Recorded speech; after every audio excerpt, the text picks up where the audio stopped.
各位弟兄姐妹平安，感谢赞美神，在今天我们能够分别为圣，来到圣殿敬拜他。今天有许多的小朋友跟我们一起在主堂，因为今天是儿童教育主日，是主日学的主日。感谢主有这么好的机会，让我们主日学的学生、老师，还有这些学生的父母、爸爸妈妈参与在今天的礼拜。感谢主，我们可以一起服侍。开始敬拜前，我们先一起来祷告。爱我们的父神，谢谢你，因为你的爱让我们相聚在一起，我们可以一起祷告，一起敬拜，一起赞美，一起服侍。亲爱的圣灵啊，我们欢迎你，我们需要你。圣灵啊，我们爱你，恳求你与我们同在。我们渴慕你，渴慕你同在的美好。今天是儿童教育主日，谢谢耶稣，让这群孩子们，让他们在小的时候就有机会来认识你，让我们能够有机会来服侍你。在礼拜当中，我们担任敬拜的领唱，我们私会、读圣经、做见证、献诗、思献报告，求你赐下信心与勇气，让我们在今天的礼拜当中经历到上帝的恩典。也求你特别与瑞平牧师同在，使他所传讲的，让每个人都有丰富的领受，对你的话有新的认识。愿我们今天的服事，我们今天的敬拜，能够来荣耀你的名。奉主耶稣的名祷告，阿们。哈利路亚！感谢赞美神。诗篇22篇26节，寻求耶和华的人必赞美他，愿你们的心永远活着。感谢主，这时候邀请我们一起站起来，我们一同站立，我们来敬拜，一起来赞美，实在太厉害。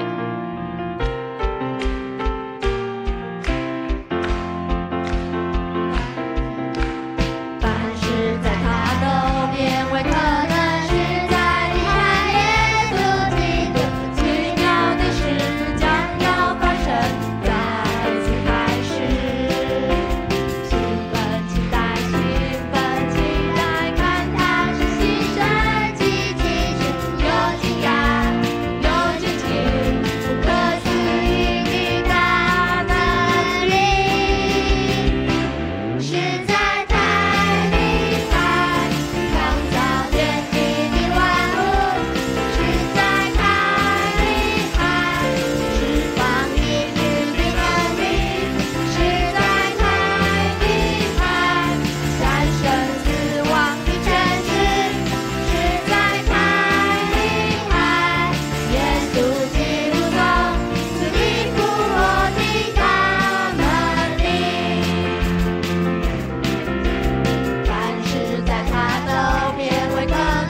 们能够在这里一起聚集，亲近你、敬拜你、赞美你。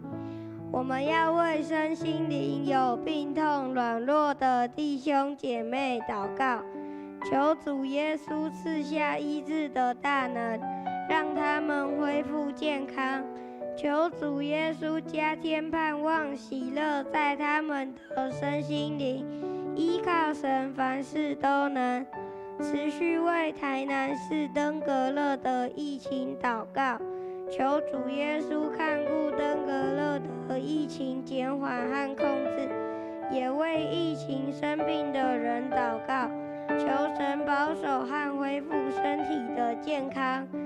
为富强教会夏牧师、谢牧师、瑞平牧师祷告，求神在每个事工上带领他们，赐下从神而来的智慧和信心。为主日学的校长、老师祝福，求神赐下爱与恩典，保守看顾每个老师的身心灵，兼顾老师们手上的工。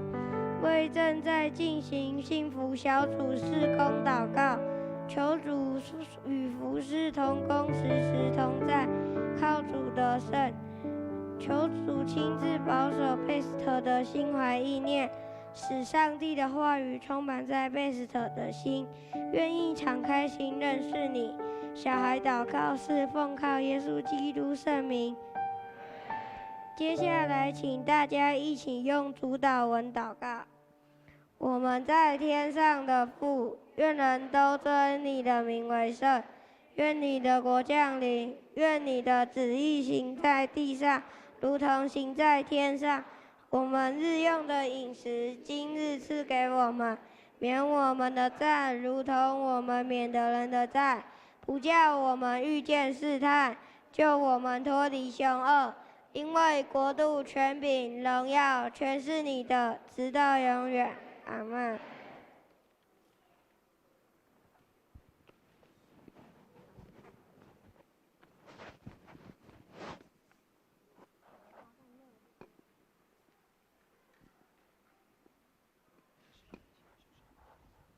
圣经，请主日学学生带领会众一起领受上帝的话语。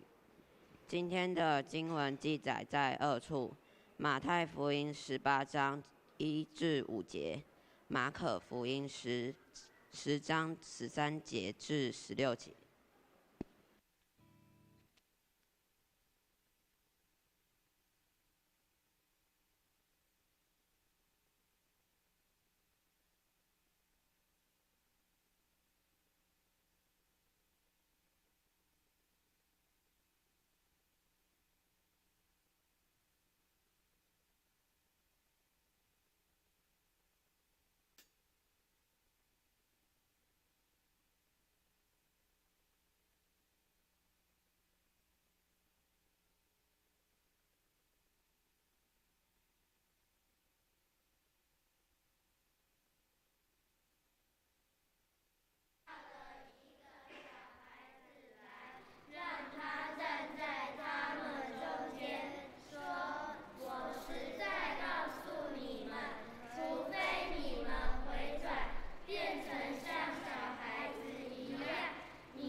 献诗，请主日学献诗。献诗后，请曾牧师讲道。牧师今天分享的主题是小人国、上帝国。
亲爱的弟兄姐妹，大家平安。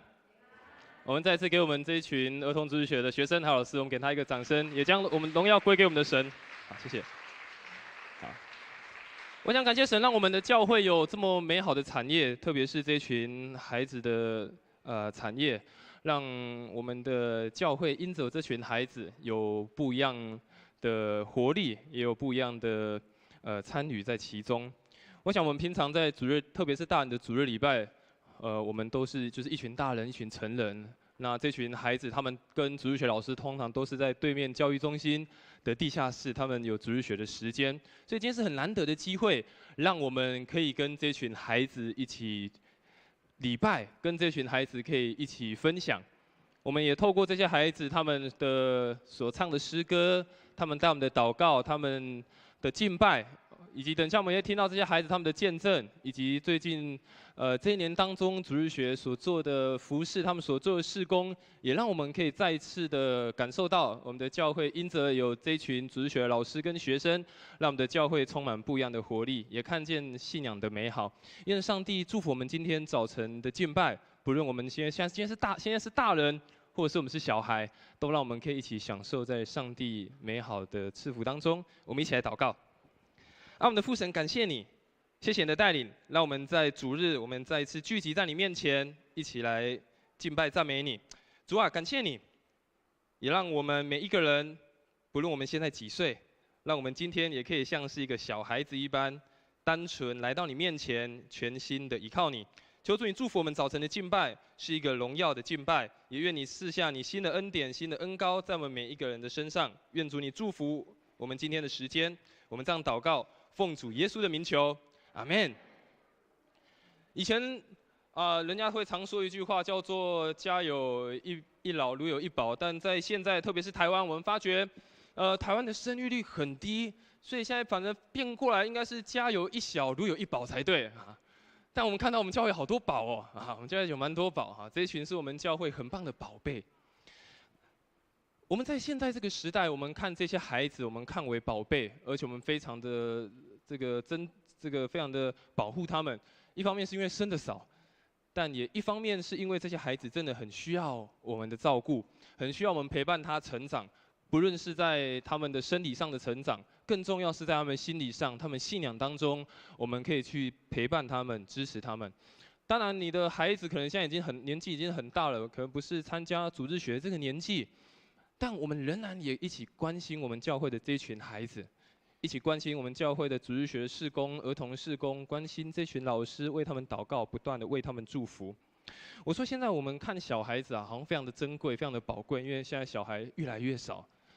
但是在耶稣那个时代耶稣那个时代的小孩子却不是如此被看待。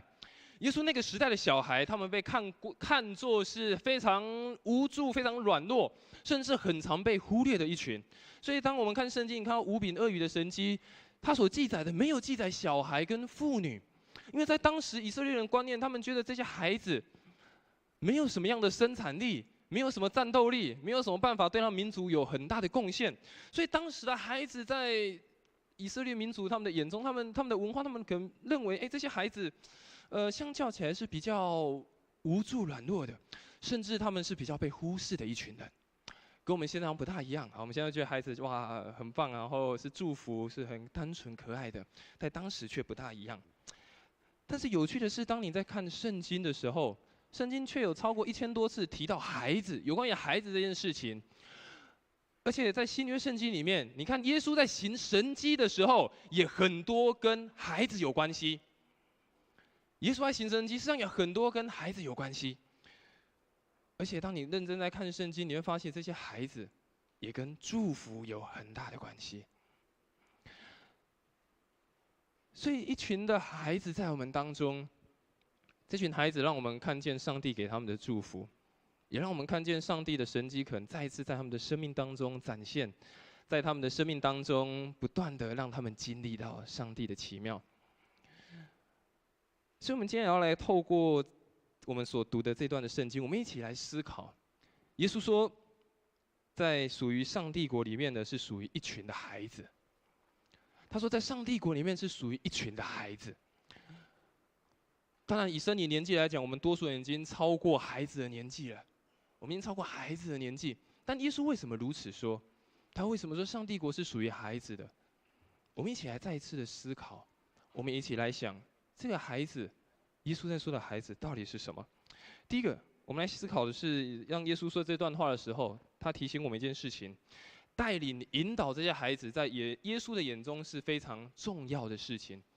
带领跟引导这些孩子，是耶稣看为非常重要的事情。我们刚刚所读的这段的经文，马太福音第10章，有一些人带着孩子来找耶稣，那请耶稣来摸他们啊，请耶稣摸他们，为他们来祝福。但是门徒却很奇怪，就是看到这些孩子来了，门徒丝毫没有开心呢。门徒却怎么样？责备那些父母，责备那些孩子。哎，你们怎么可以来？耶稣可能在讲道，耶稣可能在医病，耶稣可能在赶鬼，你们怎么可以来打扰耶稣？但是耶稣说了什么？耶稣说，让这些孩子来。而且你看圣经描写耶稣是生气的，他说耶稣非常生气的跟门徒说什么？让孩子到我这里来，不要阻止他们，因为上帝国的子民正是像他们这样的人。于是耶稣抱起这些孩子，一个一个的摸他们，给他们祝福。我们看到这个耶稣为何看为是非常重要，而且是我们也应当要去学习的。第一个，耶稣的命令。耶稣说：“让孩子来这里，不要禁止他们。”你发现耶稣看到了这件事情，看到什么事情？当有人要带着孩子来到耶稣面前，但却被阻止的时候，耶稣生气了。耶稣生气了。耶稣说：“让孩子来这里，不要阻止他们来。”其实你认真看圣经，特别新约圣经，很少看到耶稣生气。看圣经，你都看到耶稣是很慈祥、很慈爱，然后很怜悯，然后去关心那些需要的人。你很少看到耶稣生气，但这里耶稣却生气了，而且跟谁生气？是跟着耶稣身旁这些门徒，耶稣对他们生气耶。耶稣对着这些人生气，跟他说什么？让他们来，让他们来。耶稣说不要禁止他们。我想这是我们身为一个成人我们可以做的事情。我说我们的孩子可能不见得是主日学的年纪，可能不是这么小，可能是不是幼稚园、国小，可能我们孩子已经国中、高中，甚至也有时候可能也更大了。但是一样，耶稣说让孩子来到他的面前。耶稣说让孩子来到他的面前。特别当一个孩子慢慢长大，开始要进入国小、国中的时候，有许多的家长会选择一件事情。哇，现在这个社会非常的竞争，这个社会有很多的挑战。我的孩子一定要想办法比别人优秀，孩子一定想办法比别人好，才有办法在这个社会当中找出一个比别人更有能力的办法。于是可能就牺牲了一些时间，可能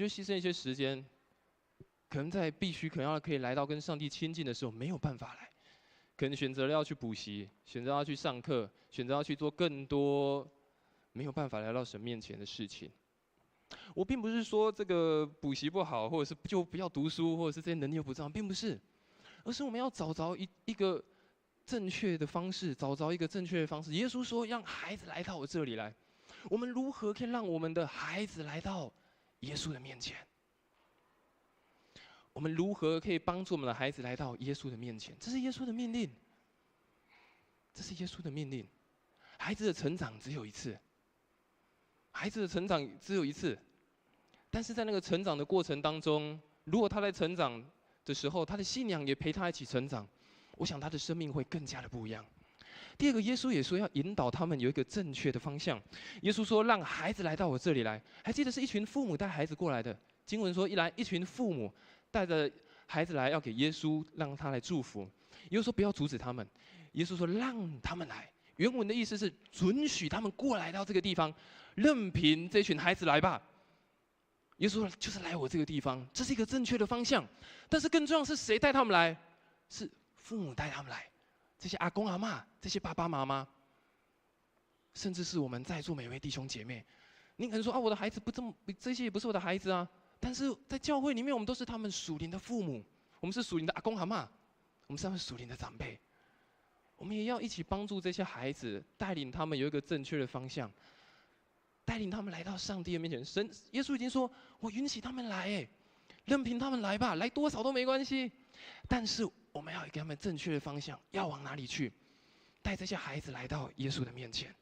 再来，我们要给予这些孩子生命的祝福。我们不是只有把他们带来而已，我们要不断的祝福他们，不断的去鼓励他们。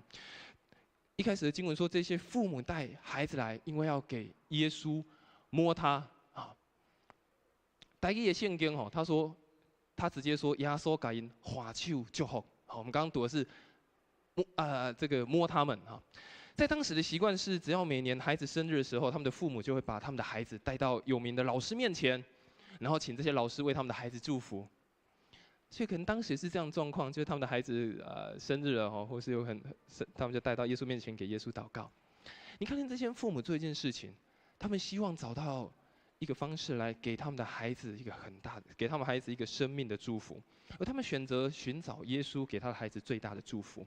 耶稣做了一件事情，他看了这么多的孩子来，他把这些孩子一个一个的抱起来，然后一个一个的摸他们，一个一个的按手，一个一个的给他们祝福。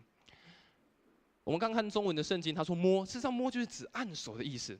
耶稣看到这些孩子来，就一个一个给他们按手，一个一个按手，一个一个给他按手，而且耶稣不停的祝福。我们看圣经上之写说，耶稣感应救后，给他们祝福，但是那个祝福在原本的希腊文那是不停止的祝福。耶稣给他们的祝福是不停止的。亲爱的弟兄姐妹，我们给我们主日学的孩子，给我们主日学的老师，我们有没有给他们不停止的祝福？我们有没有给他不停止的帮助？我们会给他不停止的鼓励，特别是这群年幼的孩子。事实上，他们的生命现在好像一张白纸一样，他们正开始在书写，开始在画自己的生命的过程、信仰的经历。但在这个过程当中，我们有没有给予他们更多的祝福、更多的祷告？或许我们没有办法每个礼拜像这些老师们一起参与在主日学的服事，每个礼拜陪伴这些孩子，但是你仍然可以祝福他们。你也可以为你家里当中你的孩子，为你的孙子，为了你的侄子，为你家里的这些孩子，为他祷告，为他祝福，给予他们生命当中最大的鼓励。所以我想，耶稣让我们看到第一件事情，在这些孩子身上可以做的，引导他们来。耶稣说：“不要禁止他们，这是耶稣的命令，让孩子来，引导他们来，而且给予他们生命当中的祝福。”而第一个，我们来看，耶稣他也说，让这些孩子来，但这些孩子来要做什么呢？耶稣也同时教导这些已经是大人的门徒，你们要跟这些孩子一样啊，跟这些愿意来的孩子一样，你们要一起成为像孩子一样。所以耶稣也说，回转变成小孩子，这是一个进入上帝国非常重要的事情。我们刚所读的马可福音第10章15节，耶稣如此说：“你们要记住，凡不像小孩子一样来接受上帝主权的人，绝不能成为他的子民。”马太福音我们刚所读的经文，耶稣也如此说：“我实在告诉你们，除非你们回转，变成像小孩子一样，你们绝不能成为天国的子民。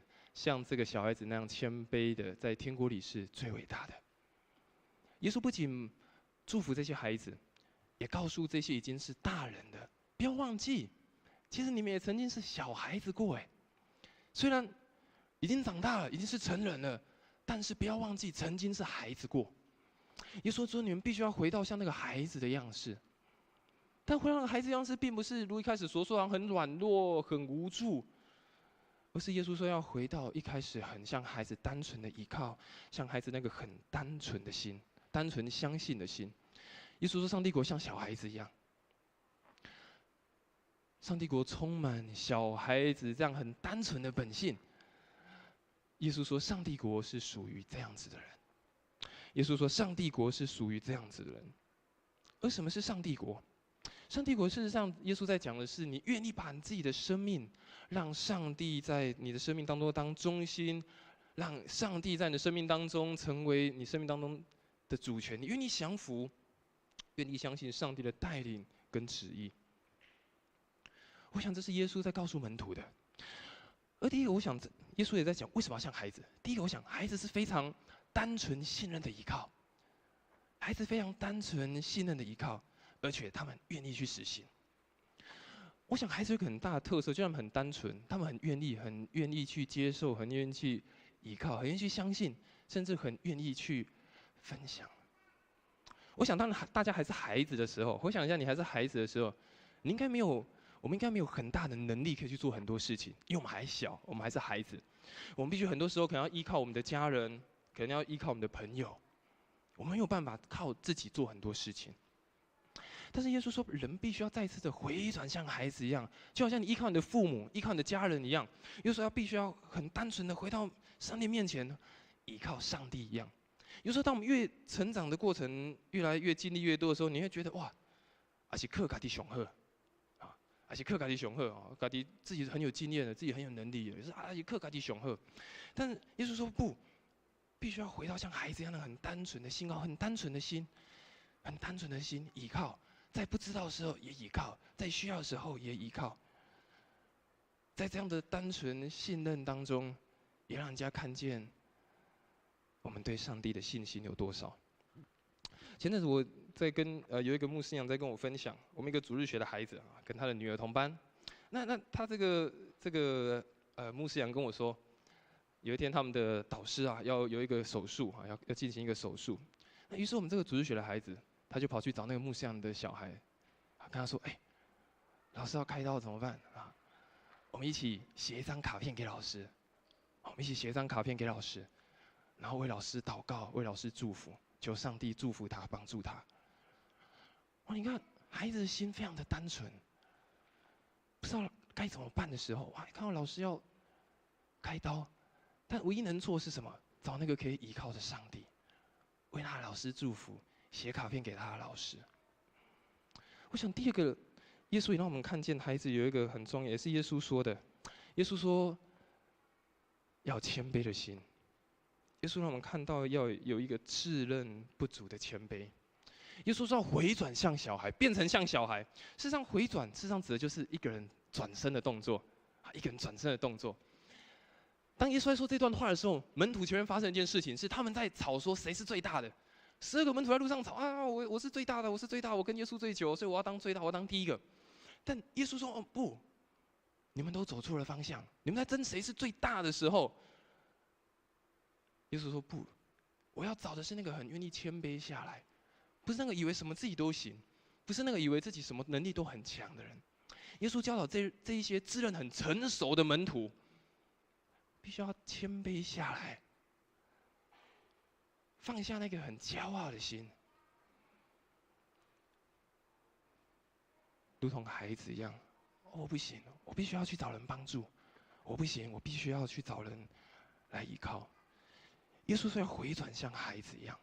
有时候我们越长越大的时候，年纪越长的时候，有时候我们会忘记我们那个当孩子时候的初心。有时候我们会忘记那个当孩子的感觉，因为这个社会不断的改变我们，不断的转变我们。不断的让我们好像要更适应这个社会，让我们不再那么的孩子性，不再让我们这么的小孩。但是不要忘记，我们仍然保有那个小孩的部分，我们也曾经是小孩过。今天是主日学的主日，可能在座有很多人，你曾经参加，在你小时候你也参加过儿童主日学。我不知道你对儿童主日学的印象是什么？我不知道你在儿童主日学当中，你所学习到、所经历到的事情是什么？可能可能有些人没有在小时候没有在教会长大，你可能是。已经成人了，你才这个受洗加入教会。但是当你来到教会，你看到教会有这么一群小孩子在那边唱歌、敬拜、读经的时候，你的想法是什么？你看见了什么？我想上帝国是属于这样的一群人，一群非常单纯、非常可爱的一群人。不要忘记，我们也曾经是孩子过，我们也曾经像这群孩子一样，这么的单纯、这么的天真、这么样子的依靠。不论过去你曾经在主日学。或是你小的时候，你一定有这样子的初心在。小时候我也是在主日学长大的，我也在主日学长大的。大家可以找到我在哪里吗？中间穿红衣服的那个，红衣小男孩啊。OK， 这个时候我应该是国小1年级还是2年级吧？哈，国小1年级还是2年级哈。小时候我也在主日学长大，我也在主日学长大。当然。不是在我们富强的主日学长大哈，在其他教会，但在小时候印象中，主日学让我觉得是个很开心的地方。主日学让我是觉得是一个很开心的地方。每个礼拜要去主日学都很期待说，今天要唱什么歌？很期待今天可以有什么样的故事？然后很期待这礼拜会有什么游戏？有时候也甚至期待这礼拜有什么好吃的啊。这对我来讲，哇，其实他主日学是个很棒的经验。到我现在已经是成人了，我现在在回想，哇，主日学是一个让我在那边听到了很多圣经的故事，在那里让我认识了很多信仰的经历，让我去在那个地方很放松、很单纯的时候。不知道你对你小时候的印象还有多少？不知道你对你小时候你还是孩子，你在主日学当中的经历有多少？我想我们的富强教会也是个非常好有主日学、有儿童事工的教会。最近教会也要迈向50周年，所以也开始在整理一些以前过去的照片。这个应该是1995、96年吧，啊，你看到在快30年前啊，教会就开始有这样主日学的夏令营，开始有这么多的孩子。这些孩子或许现在已经长大了，啊，或许也都已经长很大了哈。但是你会发觉，过去有一段孩子，啊，过去有一群孩子，也是这么的单纯，这么的依靠在我们的教会当中，在享受这个上帝国。1999年，啊，这应该是2000年的时候，好，一直到现在，今年2023年，我们刚结束主日学夏令营，有这么一大群的孩子在这个地方一起享受、经历上帝。在这个地方一起享受什么是上帝国。接着有一段的时间，我要邀请我们的弟兄姐妹，在你的周报里面，你有一张白色的纸，我不知道大家有没有看到你的周报里面就有夹一张白色的纸啊，给大家回想一下啊，给大家回想一下。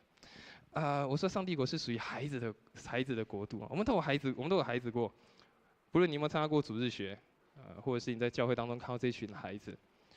我想邀请大家可以画下你小时候的样子，还记得你小时候的样子吗？还记得你小时候那个孩子很单纯、很天真那个孩子的样子吗？我邀请你，你也可以画下你小时候你参加过主日学，不管在什么教会哦，教会主日学的印象啊。当然你说啊，我不会画画怎么办？啊，没关系，你也可以写下你觉得对这个教会的儿童的期待，在这个孩子的国度当中，这个小孩的国度当中，你期待这是一个什么样的教会？你现在这群孩子在这个教会当中，在他们成长的过程当中，他们可以经历到些什么？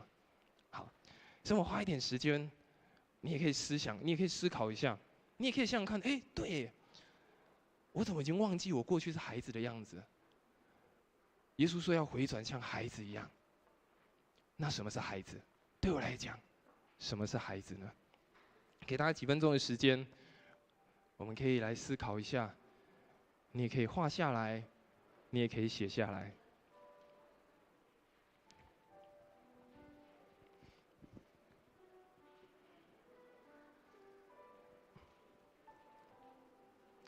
若你愿意的话，你写好或你画好，你可以把后面的这个胶带撕起来，你可以拿来前面的这个板子上面贴哈。这有些是第一堂他们弟兄姐妹所画的哈，也是第一堂弟兄姐妹所画的。好，如果你没有笔的话，你可以举手啊，旁边有。我们的老师们跟我们小朋友会把笔给你啊。如果你发现你的周报没有那张纸的话，没关系，你举手，啊，他们也会拿给你。OK， 好，大家回想一下，然后也想想看，哎，对耶，我还是这个小孩的时候，我还在参加主日学，或者是有人是参加音乐班的啊，或者是在任何的地方，你过去你的回忆是什么？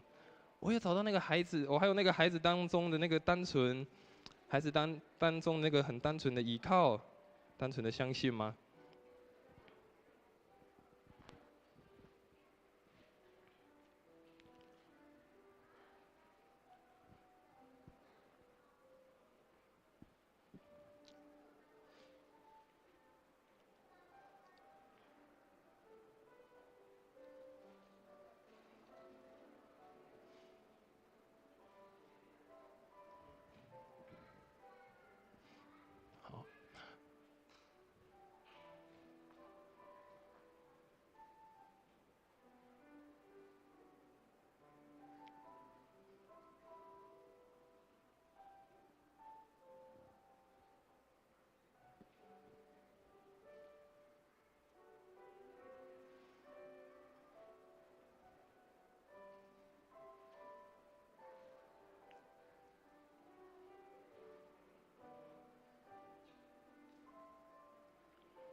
如果5楼弟兄姐妹你不方便走下来换，你可以直接贴在您四周围，您看到就会方便的柱子上，或者是墙壁上也没关系。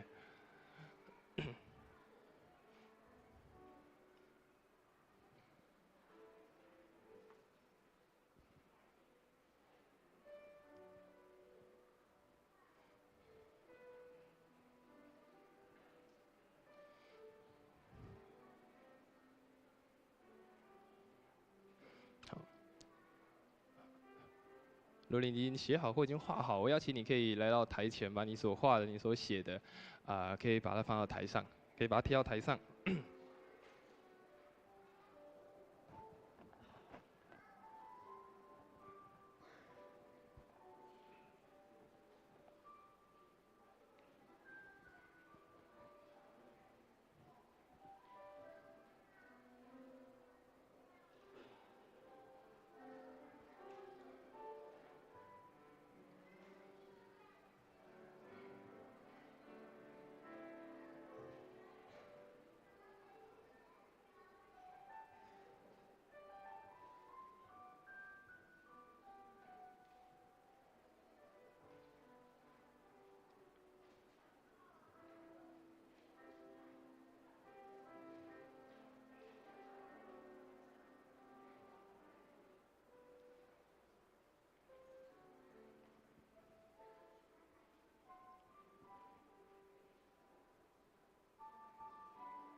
如果你现在真的想不到要画什么，或者是不知道写什么也没关系哈。不过你可以静静的想想看，过去我还是孩子的时候，过去我还是孩子的时候，我是一个什么样的一个人啊？过去我是孩子的时候，我经历了什么？但可以的话，我鼓励邀请你可以写下或者是画下你过去你自己的孩子的样子啊，甚至你可以写下对教会、对这些孩子的期待是什么。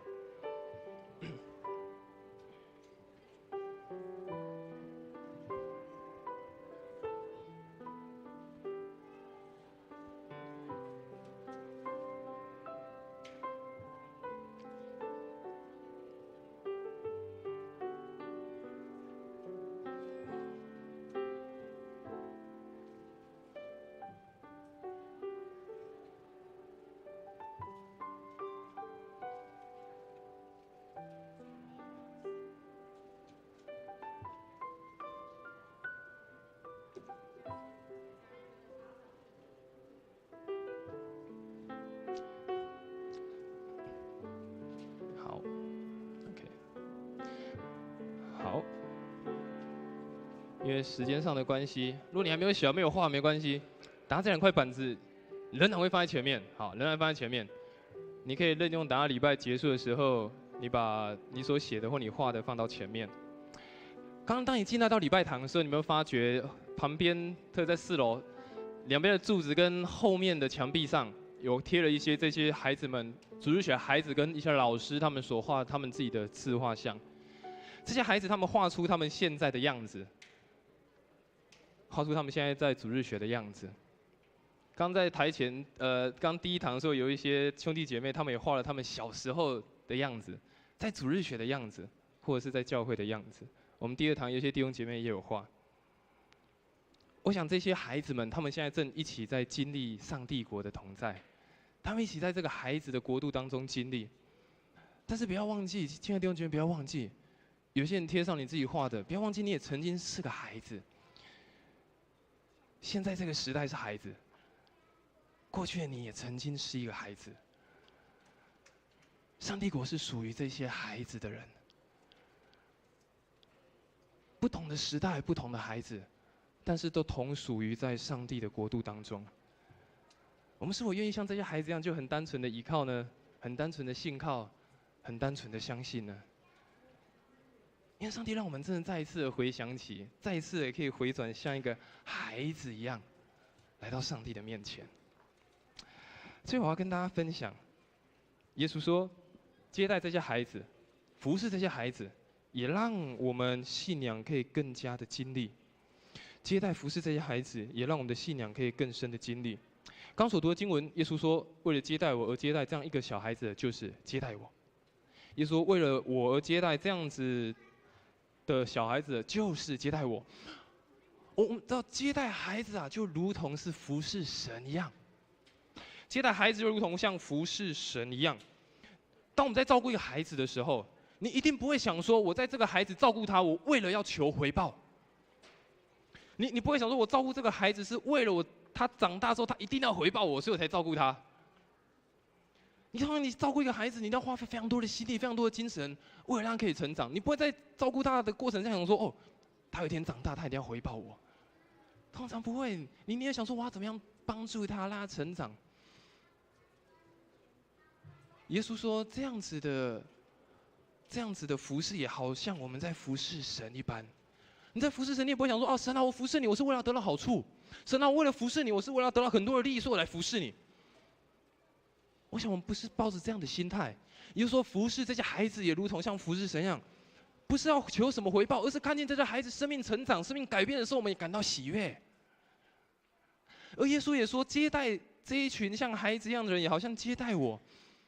耶稣也说，以服侍小孩的心态去服侍，也等于是接待耶稣，因为耶稣也是这样不求回报的去服侍那些卑微像是小孩一样的人。所以，当我们在接待这些孩子、服侍这些孩子，不论是教会，甚至是你自己的孩子，尽力的去服侍他们，帮助他们，更重要去帮助他们，让他们可以更靠近上帝。而第二个，我们要看重孩子。为什么看重孩子？也让我们可以更加去认识上帝。每一个孩子都不一样，高矮胖瘦不一样，个性也都不一样。但是在这些孩子不同的过程当中，我们也看见上帝创造每一个人特别的样子。我们看这些自画像，大家都画不一样吧？应该没有长一模一样的。就算是双胞胎，也一定会有不一样的地方。但是当我们看重这些孩子，接待这些孩子的时候，也再次认识上帝奇妙的作为。你没有办法想象坐在这边这群的孩子，有一天长大的时候会是如何。你没有办法想象这些孩子，当我们帮助他、鼓励他、带领他走在信仰道路的时候，我们不知道上帝在他的生命当中有什么样特别的计划。当有一天成长，才发觉哇，上帝，我再次更加认识你，因为我看见一个孩子生命改变了，奇妙的作为。所以接待服侍孩子，也成为我们非常重要的一个功课。所以今天是儿童主日学的主日，儿童的主日。我想让我们再一次来思考，耶稣交代我们的是什么？带这些孩子来，带这些孩子来到耶稣的面前，不论是来教会，不论来主日学，或者是你在你的家庭当中自己有家庭的祭坛，阿公阿嬷、爸爸妈妈带你自己的孩子认识这个信仰，不要禁止他们，引导他们，而且不断为他们祝福。同时，我们也让我们再次思考啊，我可以怎样也像一个孩子一样，如此的单纯，如此的依靠在神的面前。也更重要的是，帮助我们在这个教会当中，这个大的群体当中，不是只有我们成人的主日礼拜而已，更重要，我们看重这些孩子，看重这些主日学的这些学生们，带领他们，引导他们，鼓励他们，祝福他们，因为他是上帝赐给我们美好的产业。耶稣说：“让这些孩子来到这里吧。”耶稣说：“让这些孩子来到这里吧。”不仅对他们说，也再次对我们每个人说，因为上帝祝福我们，让我们的教会真的是成为一个上帝国同在的地方，让我们的教会真的是如同一个孩子的国度一样，如此的单纯，如此的依靠，如此的愿意相信我们的神。我们一起来唱一首回应的诗歌，这首诗歌叫做《天父的孩子》啊，这首诗歌叫《天父的孩子》。我们想这首诗歌，我们一起来赞美我们的神，也一起来回应我们的神，也再一次的用这首诗歌来宣告：是，我是天父的孩子，我是天父的孩子，我回转像孩子一样，为了可以跟上帝同在，进入那个上帝美好的国度。我们一起来唱这首诗歌：我是天父的孩子。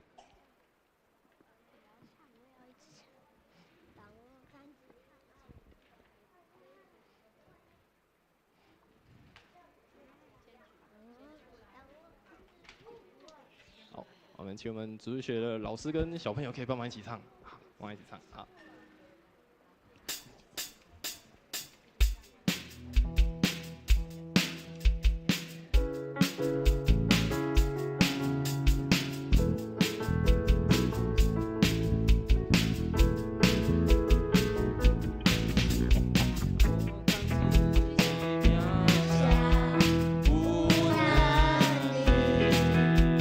天父看我容易。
的天父，我们每一个人都是你的孩子，不论我们现在几岁，不论我们现在在什么样的阶段，主，你仍然说我们是你的孩子。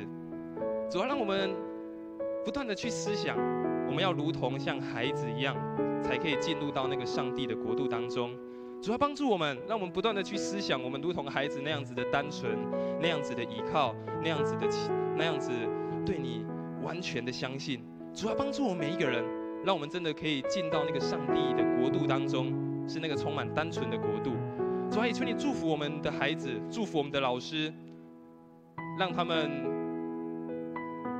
在每个礼拜的主日学的课程当中，每个礼拜的诗歌赞美当中，让他们更多的经历上帝的奇妙恩典。特别祝福这群孩子，让他们在成长的过程当中，因着有上帝在他们的生命当中，让他们找着一个正确的方向，让他们的生命当中，因着有教会，因着有主日学，因着我们这群属灵的父母亲在他们的生命当中，使他们生命得着鼓励，得着祝福。主啊，求你祝福这群孩子，也祝福我们的教会，祝福每一个人，让我们真的是成为一个上帝国度，让我们成为一个单纯如同孩子一样的上帝国度。祝福我们的教会，我们这样祷告，奉主耶稣的名求，阿们。今天我们除了是儿童主日学的主日之外，我们还有一个很重要的事情，我们今天也是我们每一个月一次的医治祷告的时间，所以等一下也要邀请我们的弟兄姐妹，如果你有任何的需要别人为你祷告的，我邀请你可以一起站到台前来，我们的代祷服事的同工会来为你祷告，会为你祝福。我们先一起来唱一首的诗歌，在唱这首诗歌的过程当中，如果你有需要祷告的弟兄姐妹，请你勇敢的走到台前，会有我们的代祷的同工为你祷告。我们一起来唱这首诗歌，耶稣正在这里。耶稣正在这里，耶稣正在这里，他宝血为你而流，洁净你心，他大能话语医治你的身体，他圣灵释放你的自由生命。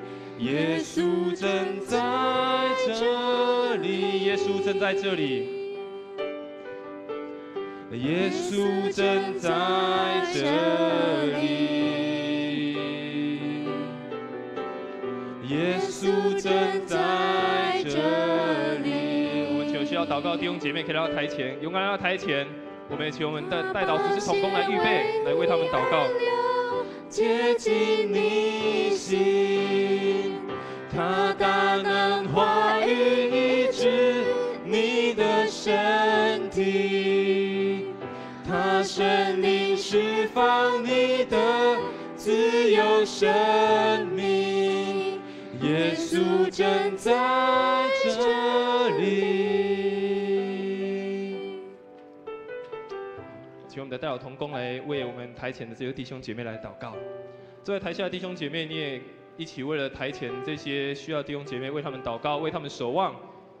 你也可以为了你自己的需要向神祷告，这样的需要带到上帝的面前，相信神必垂听。相信这个时候耶稣正在这里，耶稣的宝血为你而流，耶稣的宝血洁净你，耶稣的话语医治你，耶稣的圣灵释放，让你再一次得到自由的生命。我们在这时候一起来祷告，也为了前面的弟兄姐妹为他们祷告。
耶稣正在这里。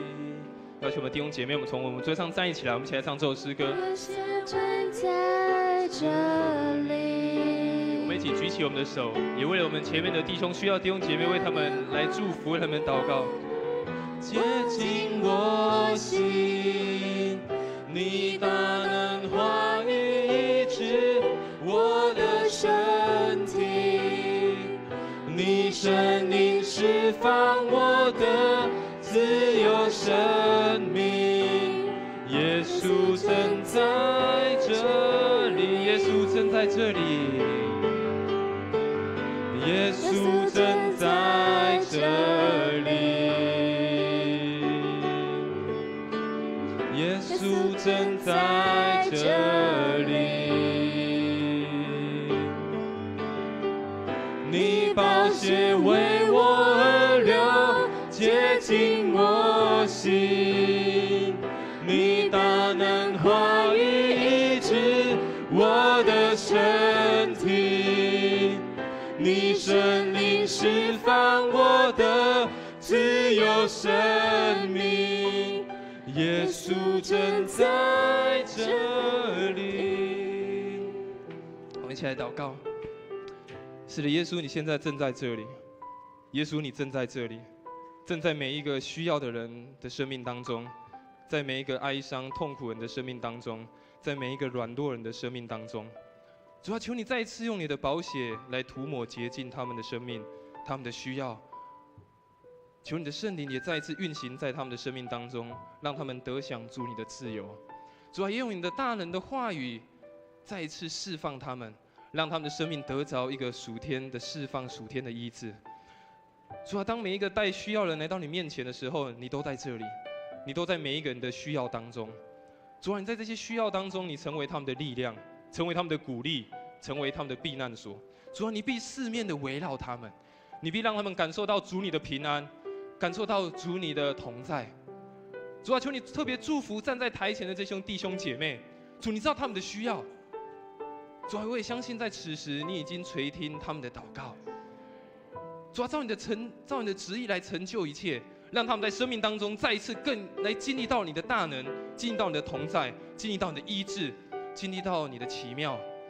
主啊，也将每一个弟兄姐妹交在你的手中。主，我们每一个人都有自己的需要，都有自己的软弱。主，你也都知道。主啊，求你照你的旨意来补足我们，来供应我们，来让我们看见你的美好。主啊，你现在正在这里，正在我们每一个人的需要当中，正在我们每一个人的生命当中。主啊，我们真的好需要你，真的好需要你大能的医治，需要你的宝血的遮盖，需要你的能力。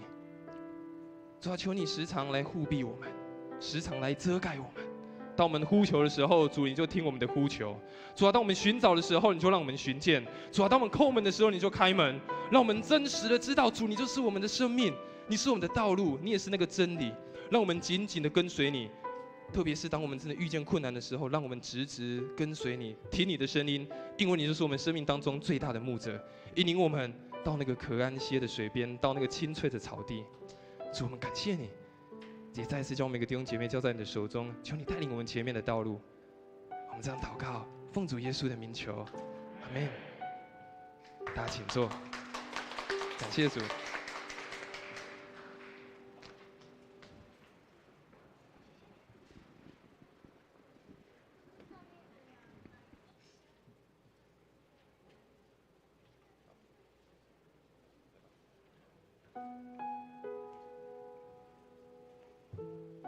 奉献，我们一起来奉献，回应上帝的恩典。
会众请起立，唱奉献的诗歌。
会众请坐。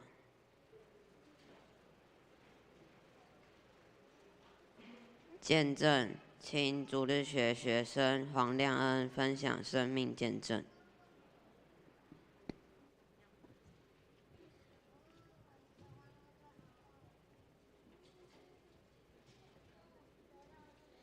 亲爱的牧师弟兄姐妹平安，我是初小班的黄亮恩。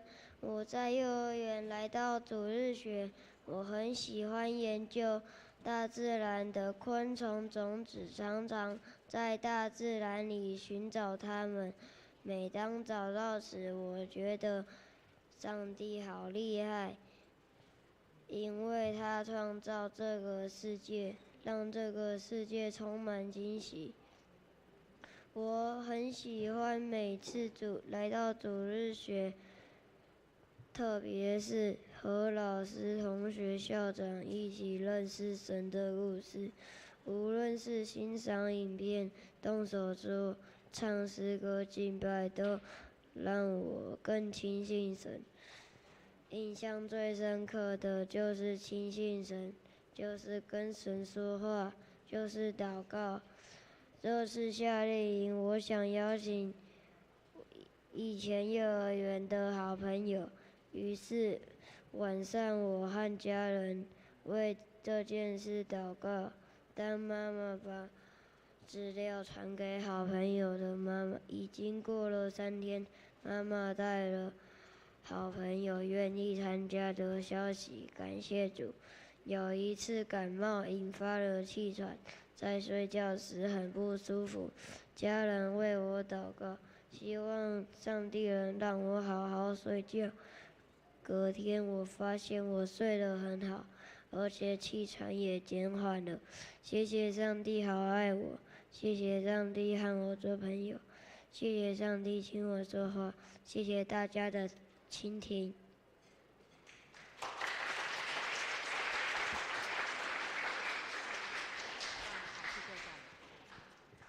报告，请主日学校长和学生黄德旭。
夏牧师、谢牧师、瑞平牧师，各位弟兄姐妹，大家平安。感谢大家一直以来在每个地方为着我们教会的这些学生们代祷、关心，还有奉献。那也很谢谢3位干事为我们主日学每周的服事跟协助。在这里我们仅代表主日学我们全体的同工、老师和孩子们向大家说一声谢谢。那我们从孩子刚刚口中的见证，我们其实听到孩子在生命当中，他们真实经历到我们口中说的那位神，然后也是感谢神，是他亲自来触摸孩子们的心，带领孩子们来认识他、归向他。而这不是我们的渴望跟寻求的吗？那这也是各位弟兄姐妹跟爸爸妈妈们为孩子持续的祷告所带出来的果效。因此我们在这里诚挚的邀请大家，记得每周持续的花时间为我们的孩子们守望祷告。那也请爸爸妈妈加入每一周我们在各班的群组PO出来为孩子的属灵品格的祷告。更期盼每个家庭我们在家里面能够成立家庭祭坛，和孩子一起敬拜、读经、祷告，让家成为一个爱的团契，把孩子一起带到神的面前亲近神，然后一生跟随主。那这也是我们心中深深的期盼。每一周孩子们来到主日学短短的1个半小时里面的相处里面，其实我们老师真的也没为孩子做什么，然后呢我们也没有什么才能。可是我们在这里在主日学里面有一群愿意委身默默将自己埋在儿童合场这样的一个老师跟同工。在今年我们也有一位老师意外的发现得了肺癌，然后呢可是他仍然参与7月的夏令营，然后营会结束之后他就自己默默的到医院去开刀切除肿瘤，然后他又立刻的回到我们的主日学来服侍。还有一位老师，他因为乳癌在9月进行动手术，然后接下来他必须要经历化疗，可是他却没有辞退主日学老师的这样的一个念头。那每一位主日学老师们跟同工都有像多头马车一样的忙碌，可是到了主日的时候，每一个老师们、同工们都在自己的服事上尽心尽力的为主而做，为孩子而付出。看到大家在神面前献上自己，其实我心里面是满满的感动，也感谢。愿神坚立我们每一个主日学老师在跟同工们在各个地方坚立我们手中所做的工。最后，再一次的谢谢牧师的关心，还有瑞平牧师的扶持跟陪伴，那还有各位兄姐们的持续的关心跟带导，谢谢大家。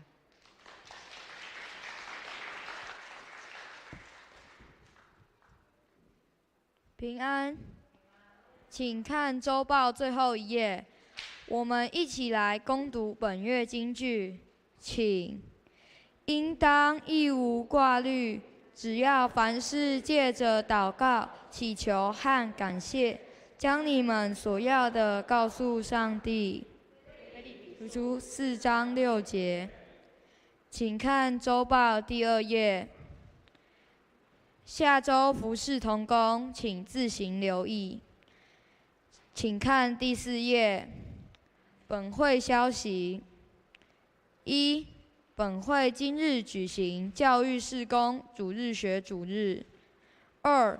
小会报告：本会定于10月29日召开临时会员合会，举行明年度长职轮休改选。3. 本会第6期幸福小组进入第20程，9月10日至11月5日幸福福音8周，请为受邀 Best 祷告，每周顺利参加聚会，打开他们接受福音的心。门徒培训事工与研习会消息，请会友自行参阅。请看第6页。关怀代祷事项，请为本会事工有病痛静养中兄姐及台南登革热疫情祷告。总中会及社区消息，请会友自行参阅。请看第8页。奉献明细若有错误，请向财务部同工订正。以上报告，请牧师补充报告。好，谢谢，我们谢谢校长，还有德许拍手鼓励他们，谢谢。弟兄姐妹，大家平安。真的很感恩哈，从早上8点多，我们这群值日学老师就留在这边，特别是第2堂还留在这边的。我们给各位这些可爱的小朋友，好像还在动的，哎呀，还有力气呀！给他们鼓励一下，好，谢谢。我补充报告之前先做一个提示了哈，我要做新朋友介绍，然后我们有那个颁发奖学金，请第2堂有留在这边准备要领奖学金的哈，应该非常雀跃欢呼啊，所以准备要到前面来准备了哈，等一下。长老要发奖学金的时候，你们就已经排好了，好不好？先来介绍我们的新朋友今天呢有3位新朋友来我们当中，我来做介绍哈。第一个是我们的欧吉龙弟兄，还有他的儿子欧伟杰，2位在这边吗？欢迎你们2位，好，欢迎你们2位来参加参加我们的礼拜。经历我们的主日学的主日哈，另外一位欢迎我们的邱正昌弟兄，欢迎你在前面来，欢迎，送一个小礼物给你做纪念哈，里面可以做我们教会的介绍不过现在要播放 CD 的这个机器越来越少，下次可能要用 MP3 给你了，它是扫描 QR code 比较快了哈。可能我们同工要开始预备好哈。好，那我们的这个奖学金的青年准备了哈，我牧师来做补充，你们就要到前面来了你自己有名单的到前面来好不好？第一个就是说，今天是我们的主日学主日坐前面，先坐前面找位置坐。我们的主日学主日真的很不简单的，因为你看到我们的主日学从夏令营父亲节在今天的主日，连续3个月，每一个月都有活动，他们都是非常的顺服啦非常的投入，老师、校长，特别还有我们的曾牧师他们的团队，因为他们青少年参与很多服侍老师他们完成了今天这样的一个报告分享。原来我们的主日学主日应该都是10月份第3主日，应该是10月22号。但是因为下个月我们教很多活动，所以他们就把它提前挪过来，而且10月还有很多特别假日那牧师做一个补充，第一个就是说，我们主日学虽然不能说规模非常大，但是现在能够继续运作，有那么多老师投入，还有儿童。真的已经是非常不简单。我们知道台南有很多教会，不是缺老师，要不然就是缺学生，因为少子化了，教会主日学暂停了。那所以我们要珍惜我们这个非常宝贝神给我们的礼物。那希望更多，刚刚我们听到校长在讲，虽然老师好像阵容很大，但是还是不够，因为有行政的，有教学的，有各种乐器的或是各种电脑方面的期待更多人能够投入这一区块我们知道有很多教会呢，他们既然没有主日学，他们有一个办法，就是说，听说富强主日学不错，我带过去可不可以？你要不要拒绝他？也不能拒绝，因为人家想要让小朋友上课他们自己教会没有，但是我们不能把全部人都拉回来，说你来参加主日学可以，但是你要回去自己的教会做礼拜这是我们一起努力的部分那现在的主日学真的需要一个团队不像牧师在40年前开始当主日学老师一个人就够了，拿一支吉他那全场都控制全场，因为小朋友没有什么其他的娱乐，他一来有点心可以吃，还有活动可以，还有唱歌，他们就太高兴了。现在不行，一定要每一个都要专业的哈啊，所以请大家一起参与投入哈。那今天我们在周报里面加了一个教育事工的奉献主日，它这个不是为主日学奉献的哦，这个是为我们的中会还有总会，我们在推动教育事工，像我们的教材的研发啊，需要经费。如果你对这个事工有感动，你可以用这个奉献袋写上你的名字跟代号，然后为总会、中会奉献。那我们主日学自己内部的经费，教会会自动拨款啊，给他们啊，不会缺乏了哈。好，那我想说，先颁奖，这样时间才不会拖太久。来，我们请所有领奖学金的同学，请到前面来，可以吗？来，最棒的时刻，来，我们请站前面，我们请曾牧师来颁奖。还有没有？3个而已吗？好，来站到中间来，站到中间来，来站正中间来，你要他站中间来。叫自己的名字好不好？叫一下名字。好，站前面来照一张。哇，口罩可以拿下来吗？这样才知道是你啊。他们都客气。这个拿奖学金很客气，你看。好，拍手，谢谢，恭喜恭喜。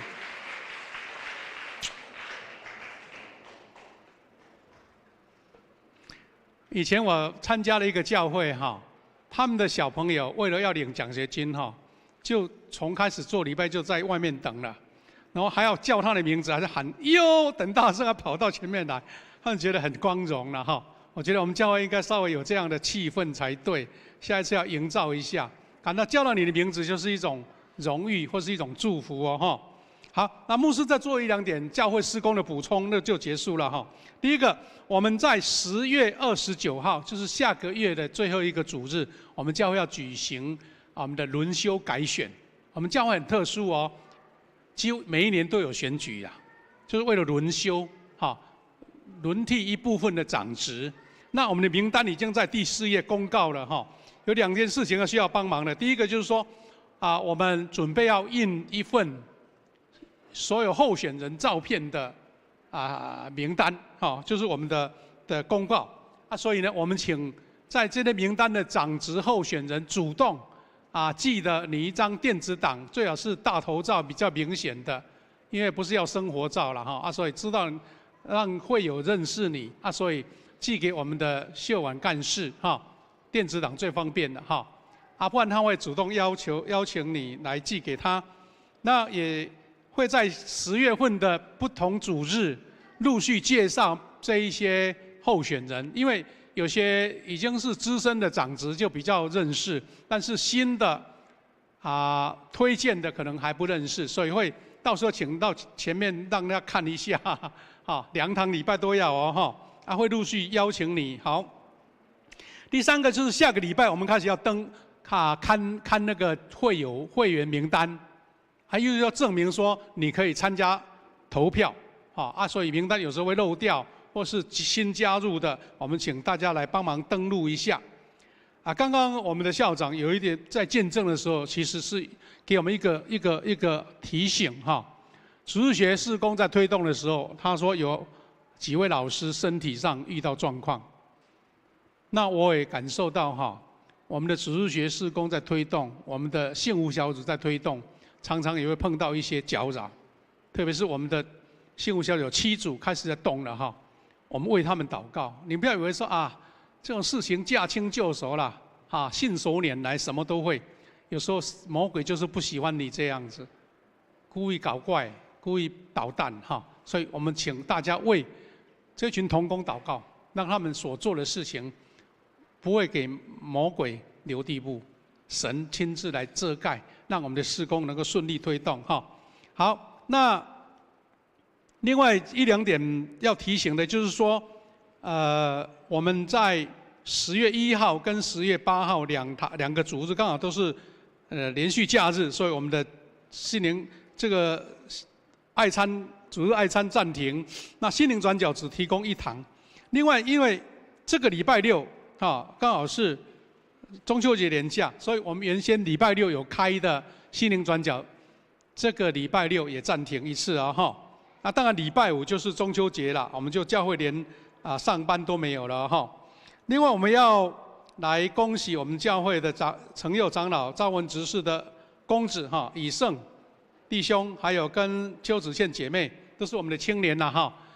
在10月7号要举行婚礼，我们开始为他代祷，让他一切筹备都顺利。当天欢迎大家一起来参加，来祝福哈。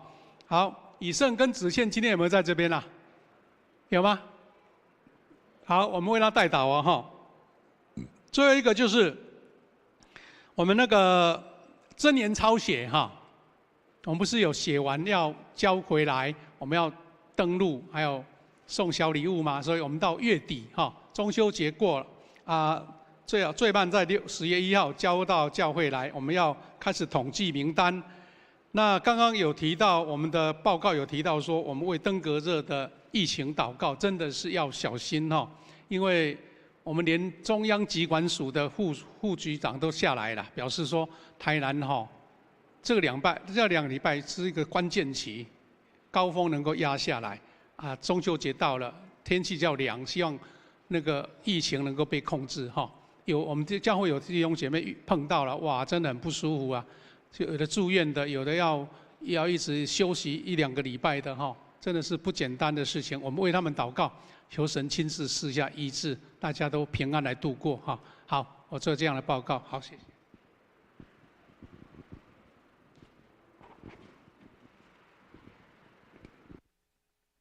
颂龙，会众请起立，吟颂龙的诗歌。我的神，我的王啊！吟诗后，请曾牧师助祷。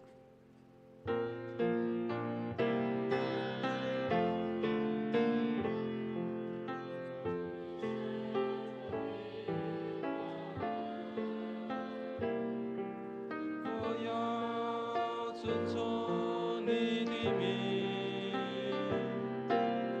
我要永远称颂你。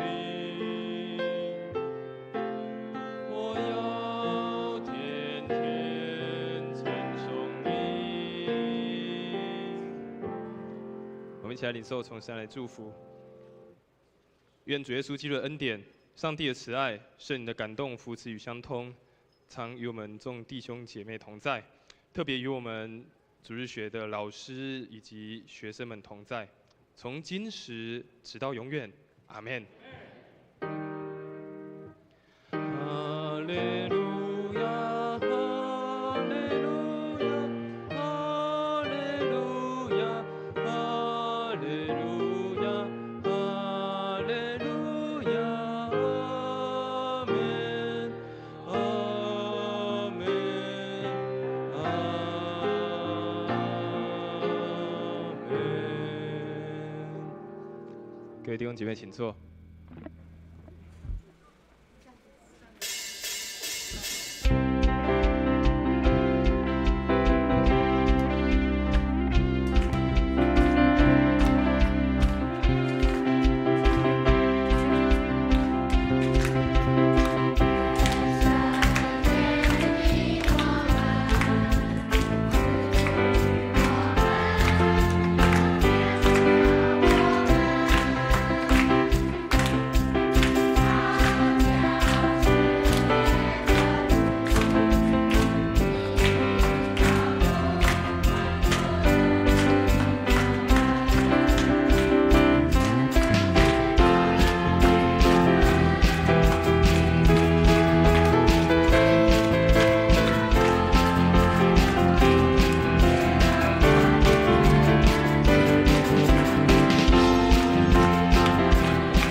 谢今天主日学的师生给我们这么美好的服侍啊！我们今天第2堂礼拜到这边结束，我们也彼此请安，也愿上帝赐福大家。